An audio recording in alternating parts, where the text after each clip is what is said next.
Greetings. Kind of a quick one-off video and something I don't usually cover, but there's a few things I really found interesting about this piece of news about Ryan Martinie, and I thought it was worth going over in a short video. If you're not familiar with who Ryan is, he's the bassist for Mudvayne and Soften the Glare, and he's obviously a big inspiration to a lot of the fans of this channel and just in the metal world overall. Fantastic player, and he really did a lot of innovation during especially the new metal era when bass and technical ability wasn't as much of a prized item. So hats off to him to that. The big thing that I found interesting was the fact that he has a new signature instrument when he's really well known for the bass that is incredibly closely associated with him. For ages, Ryan has been playing the Warwick thumb bass. He's known in the famous Berber Ding meme about his intro to a song, and it's been turned into memes and clips and all kinds of things. And again, that bass has been associated with him for what, easily 2 decades. Uh, and then inside of it, his sound being pretty recognizable and based around sometimes Bartolini and sometimes the Warwick brand MEC pickups. Having him be with them for such a long time and be so closely associated with it, it's like Angus Young's SG guitar or, something like that. And then for him to make a jump to a different company is kind of interesting. So I thought we'd take a look at his new bass and see what changes and what similarities are still there and what we might be in for. Because apparently his signature model will be commercially available and they're working on getting it to market. So the company he's moved to is Fodera. The main reason I find this most interesting is if you watch most artists with their endorsements over time, is they tend to move from smaller companies to larger companies, and there's a reason for it.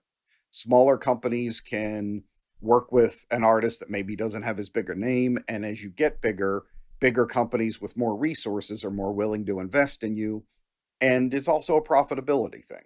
You can get a signature instrument, and if you get it with a really big globally distributed company, you're going to sell more of them, you make more money out of it. Those companies also have a lot more money to put into R&D and to really nail down exactly what you want. Ryan has kind of gone the other way. By moving to Fodera, he's moved to a far more boutique company with a much smaller outreach ability than Warwick does. So I found that initially really interesting. But let's take a look at his instrument overall and see what changes have been made and the points that I find the most intriguing. Right off the bat, what you can see about the bass is that ergonomically, it's completely different from the Warwick.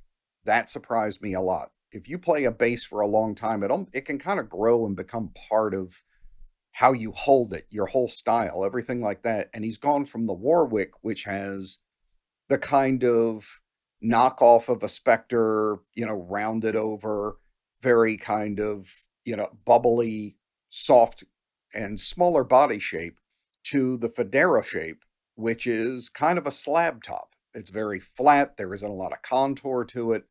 So they're two pretty opposite things in their overall ergonomic shape. So I thought that was interesting that he just went for the standard Fodera and they didn't go for something closer to a Warwick.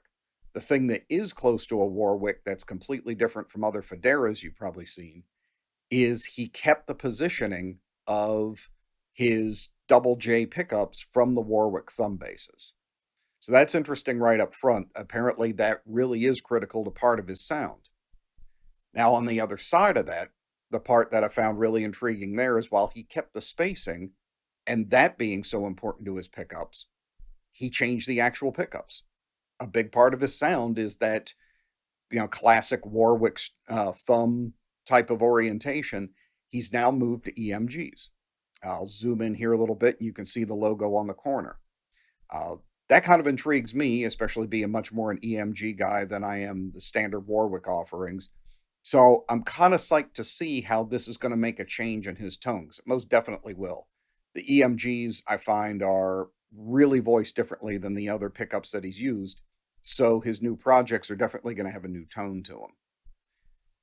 I do find that interesting, though, that positioning meant enough to him to keep it but not the actual pickups. So, something that's going to be interesting to hear as they reveal more about it. Now, another piece I find particularly interesting is the shape of the neck and the string spacing on a Fodera are really different from a Warwick. If you've ever picked the two of them up, there's definitely a difference in how they handle. Warwicks tend to be much flatter in radius on the fingerboard than a Fodera is, and the overall, while they both have kind of a curved C, the Fodera isn't nearly as thick or pronounced as a Warwick is. So he's making a pretty big jump in a lot of ways, and I find it kind of interesting that really the only similarity to the Warwick he's keeping at all is the pickup positioning. He's changed the ergonomics of the body. He's gone to a different style neck, different string spacing, and completely new pickups. So it's really an overall big change for him. And I'm going to be really intrigued to find out why those changes happened. Why he, at this point in his career, after so long of being with Warwick, and again, you at that period of time, you kind of grow into an instrument that you're associated with and that you play constantly. Why he made a leap that has so many differences. The only similarity I can actually find in between them is the fact that he kept the positioning of those two rear J pickups, pulling them backward and having an angle. So it's going to be really fascinating to find this out and see how these go into market and what the price point's going to be. I know there's a lot of fans who would really like to play something that's associated with him, and it's got kind of a cool styling. It's, again, something I wouldn't necessarily guess out of him either, in that this one has a bit more of an attention to the visual aspect than the thumb does. The thumb has that kind of just one color, basic one wood, whereas this has kind of the retro futurist secondary layer off to the right hand side, almost like an imitation pickguard design on there. Then there's a laminate going down the left hand side. So definitely kind of intriguing why he's made such a radical change so much later in his career when he's so closely associated with an instrument that's become iconic and even a meme that's associated with him and his playing style. So what are your thoughts on the new bass? Like it? Don't like it? Not sure yet? And what do you think about someone in his position making such a big change in almost every aspect of his characteristic instrument so late down the road, and him leaving a company he's had a relationship with for a long time? Let's talk about it down in the comments. And if you know someone who might enjoy the conversation, please share this over to them. Like and subscribe for more stuff that's coming up later in the week. And I will see you on the next one.